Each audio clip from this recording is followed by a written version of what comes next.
everyone. Welcome to This One's Dedicated To. I'm Jennifer Ziegler. And I'm Chris Barton, and we are joined today by Kari Lavelle, the author of the nonfiction picture book, Ode to Grapefruit, How James Earl Jones Found His Voice, illustrated by Bryan Collier. Welcome, Kari. Welcome. Hi, thank you so much. It's so wonderful to be here with you all. Thank Oh, you. we're so glad to have you here. So to kick us off, could you please read aloud the dedication and maybe talk a little bit about why you chose that dedication? Yes. So, I agonized for years about this sold in 2020, and I kind of agonized over what the dedication would be. I'll read it. For anyone discovering their voice, and to those who helped me find mine. And I was debating whether I would dedicate this to people who stutter, thinking of the kids I've worked with who stutter, that has really impacted the why I wrote this. So would I dedicate it to them?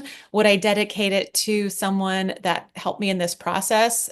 But honestly, there were so many people that helped me along in this journey. And so what I wrote, I hope really thanks everybody that inspired me in my career as a speech pathologist, or also helped me find my way to publish this story. So, Well, it's a lovely dedication. How did you learn as a speech pathologist about James Earl Jones and his stuttering? so um, there's a organization called the Stuttering Foundation that they have handouts and posters that you can get that show celebrities who stutter. And I think it's so powerful for kids to see, look at this successful football player, look at this iconic movie voice. Look at all these people that have successfully navigated their lives and communicate effectively, and they stutter. And so James Earl Jones' story had been on my radar. When I would work with kids who stutter, we had a group. We would do a Star Wars unit, and so I would share his story, and so it was. I knew the basic parts of the story in that, as a kid, he stuttered, and as an adult, he was this very famous voice. But um, I didn't know what a powerful story was until I really dove into the research.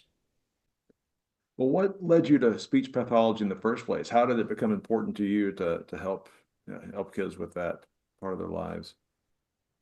In high school, my parents suggested I look at, I had a class that was, we could shadow other professionals in the community. It was an easy class, but also, but it was a really fun, interesting one, senior year. And so um, because I had been interested in education, I'd always wanted to be a teacher, but I also was interested in medical the medical field. My parents suggested looking at speech pathology, and it was such a great combination of learning about anatomy and brains and language development and the educational component with kids. I just really loved it, and just it was a great fit of a profession for me. And if I had 48 hours in the day, I would still be working. My office closed a few years ago, and I really miss that job. But I love being an author too, so hard to do it all. So I love how with the subtitle of your book, you talk about finding your voice, which has a couple meanings, and you obviously have literally helped people find their voice.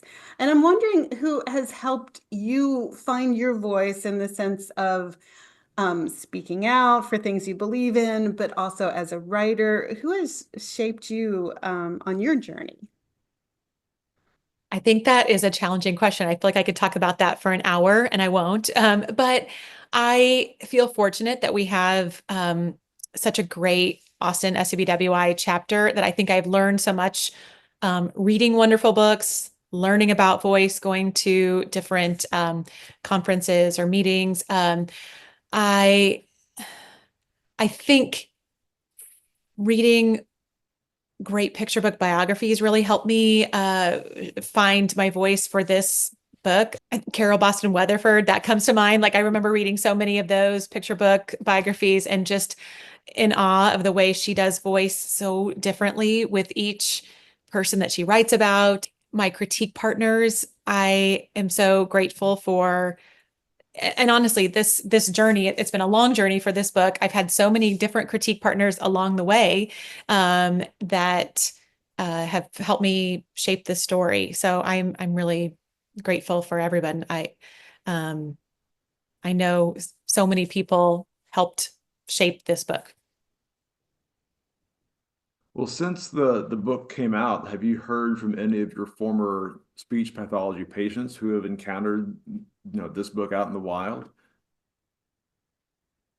You know, I've heard from other speech pathologists. I've had a few that have shared it with others. Mhm. Um, I will add though that I have heard from someone from that she grew a woman that grew up in, this is not exactly your question, but a cool update. I heard from a woman who grew up in the area that James Earl Jones grew up in, and she has a copy of the poem.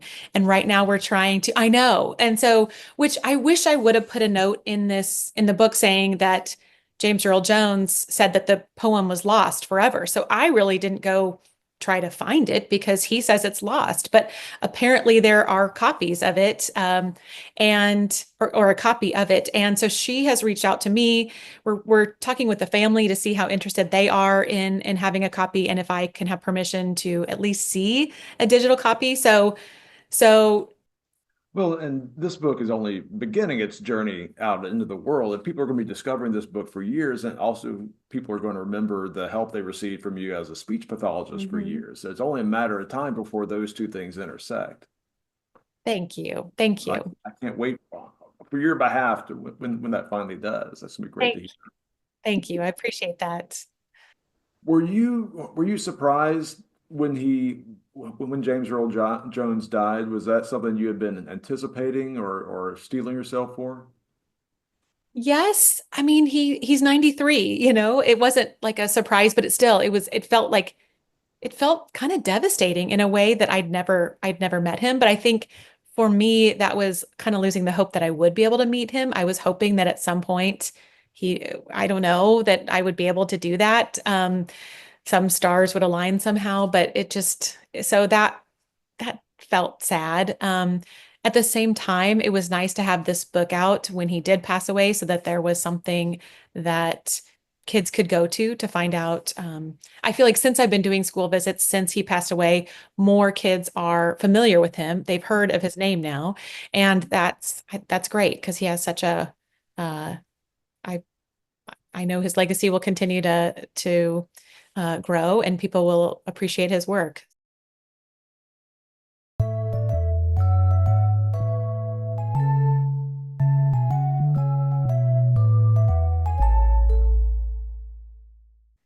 Yeah. I'm so sorry. Yeah, No, I this, love that Ernie has joined. I mean, I maybe Ernie knows that I am such a dog person and feel better having a canine companion on camera. is that it? Ernie?